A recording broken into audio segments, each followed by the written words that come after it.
Government school क्यों तबाह हो रहे हैं, क्यों बंद हो रहे हैं, क्यों उनकी एनरोलमेंट कम हो रही है, ये कोई हल नहीं है। मेरे वालिद ने 2.5 कनाल जमीन दी थी अपने स्कूल को, क्यों दी थी? बंद करने के लिए दी थी। जिस माशरे में टीचर की रिस्पेक्ट नहीं है, माशरा कैसे आगे जा सकता है? जब आप पर फर्द जुर्म आयद की जाती है तो आपको बताया जाता है कि आपका कसूर ये है।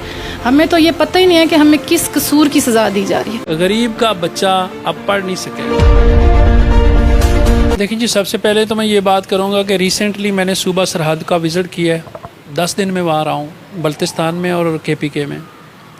वहाँ पे कोई स्कूल प्राइवेटाइज क्यों नहीं हो रहा? सिंध में क्यों नहीं हो रहा? बलोचिस्तान में क्यों नहीं हो रहा? ये सिर्फ पंजाब में क्यों है? गवर्नमेंट इसका जवाब दे, अपना वर्जन बताए। जहाँ तक पंजाब का ताल्लुक है, जितने भी प्राइमरी स्कूल हैं फ़ेज़ 1 के हैंड ओवर हो गए हैं। क्या ये स्कूल इसी तरह बंद करते जाएंगे या इसका यही हल है कि जहाँ पे भी एनरोलमेंट कम हुई उसको प्राइवेट कर दिया, फिर अगला उन टीचरों को वहाँ पे शिफ्ट किया?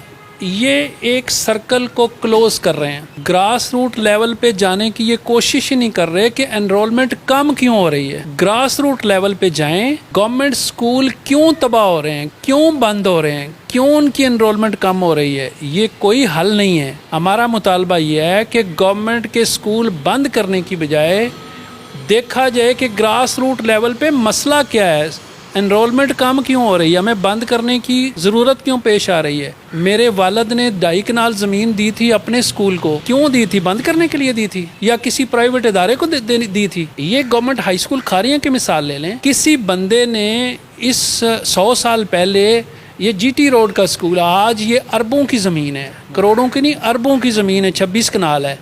क्या उस बंदे ने इसलिए दी थी कि ये आगे चल के ये स्कूल बंद हो जाए? मेरा तो ख्याल है जो ये कर रहे हैं ना, अभी जिन लोगों ने ये स्कूल फ़ेज़ 1 में लिए हैं, उन्होंने मेरे स्कूल में ये एक टेस्ट हल्ड किया है। मैंने जब उनसे पूछा कि आप टेस्ट ले रहे हैं, आपने जो टीचर रखने हैं वो सारे मास्टर डिग्री होल्डर आए हुए हैं, इनके लिए पैकेज क्या है? हाइड कोई पैकेज नहीं है। उन्होंने पैकेज शेयर ही नहीं किया, सिर्फ ऐड दिया है इतने बजे से लेके इतने बजे तक गवर्नमेंट हाई स्कूल खारियां में आपका टेस्ट और इंटरव्यू हो रहा है। आपने उसको देना क्या है, उससे लेना क्या है, उसकी ड्यूटीज़ क्या है, टाइमिंग्स क्या, कोई नहीं है।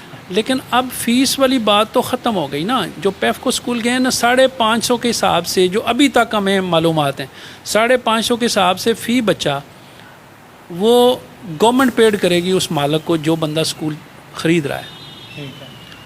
अब उसने बच्चों के साथ क्या करना है, कोई चेक एंड बैलेंस नहीं है। ये हमारे इदारे हैं, ठीक है, और हम इनको प्राइवेट इस तरह होने नहीं देंगे, क्योंकि इससे ये मसले का हल नहीं है, ठीक है ना। अगर कोई मसले का हल है तो उसको बैठ के तय किया जाए, ना कि इम्पोज़ किया जाए चीज़ को। तो आप बैठ के स्टेक होल्डर्स के साथ उस मसले का हल निकालें, और बहुत सारे हल हैं। तो इंशाल्लाह हम एहतजाज पे हैं, और जब तक ये इंशाल्लाह हमारे मसले हल नहीं होते, हम इंशाल्लाह इसी तरह एहतजाज पे रहेंगे। निजकारी पे हम सख्ती से उसकी मजम्मत करते हैं, और यहाँ इस प्लेटफार्म पे इकट्ठा होने का मकसद ये है कि हमारी बात हाई अथॉरिटीज़ तक पहुँचे। ये हमारे मुल्क का मुस्तकबिल तबाह किया जा रहा है।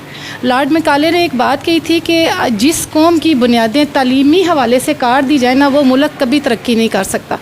और ये 1947 की बात, मतलब उस दौर की बात। और अभी देखें, वो लोग जो हमसे कट ऑफ हुए थे, उन्होंने भी सबसे पहले हमारा तालीमी इस्तेहसाल किया। और अब हमारे अपने हुक्मरान जो भी यहाँ बैठे हुए हैं, जो अभी राजा साहब ने बात की कि ग्राउंड रियलिटी को कोई नहीं जानता। इस वक्त जितने भी टॉप प्रायोरिटी पे हमारे अच्छी सीटों पे बैठे हुए हैं, वो सारे गवर्नमेंट स्कूलों से पढ़े हुए हैं। और प्राइवेट करने का क्या मकसद है? आप लोग ये समझते हैं कि क्या हमारी तालीम बेहतर हो जाएगी? आप कभी प्राइवेट स्कूल का बच्चा और गवर्नमेंट स्कूल का बच्चा कंपेयर करके देखिए, उनका मुनाजरा करके देखें। हमारे स्कूल का गवर्नमेंट का बच्चा उनको चुप करा देगा, और प्राइवेट स्कूल के बच्चे, अभी तक आप अगर विज़िट करें जो गली मोहल्लों के छोटे मोटे स्कूल खुले हुए हैं, 1000 रुपये 2000, मतलब जितनी फ़ीसें वो ले रहे हैं, अभी तक वो काउंटिंग में चले गए हैं। और हमारा नर्सरी का बच्चा जो है शेप्स और साउंड्स रिकॉग्नाइज़ कर रहा है। तो किस बेस पे हमें तो पहले ये लॉजिक ही नहीं समझ आ रहा कि हमारा कसूर क्या है कि हमें प्राइवेट किस बेस पे किया जा रहा है। अगर गवर्नमेंट हमारे मुतालबात मंजूर कर लेती है, हमारे हक़ में फ़ैसले हो जाते हैं, तो इंशाल्लाह हम बच्चों का नुकसान पूरा करेंगे। चाहे उनके हम 0 पीरियड लगाएं, चाहे हम एक्स्ट्रा क्लासेस लें, और इंशाल्लाह अच्छा रिज़ल्ट देने की कोशिश करेंगे। इससे पहले भी हमारे अदारों के रिज़ल्ट अच्छे रहे हैं। जो स्कूल प्राइवेट किए गए हैं वो 15 को हैंड ओवर हो गए थे उन बंदों के जिनको अलाट किए गए। 15 तारीख से लेके 27 तारीख को, 27 सितंबर को, यानी 15 सितंबर को हैंड ओवर हुए। हमारा स्टाफ वहाँ से शिफ्ट हो गया, उनके हैंड ओवर हो गए, चाबियाँ दे दी गई। 27 को उन्होंने टेस्ट इंटरव्यू दिया और अभी जो इस वक्त तक किसी बंदे को कोई पता नहीं है उस स्कूल में कौन सा स्टाफ होना है कौन सा नहीं होना। जिन लोगों ने टेस्ट इंटरव्यू दिया उनको कोई पता नहीं है।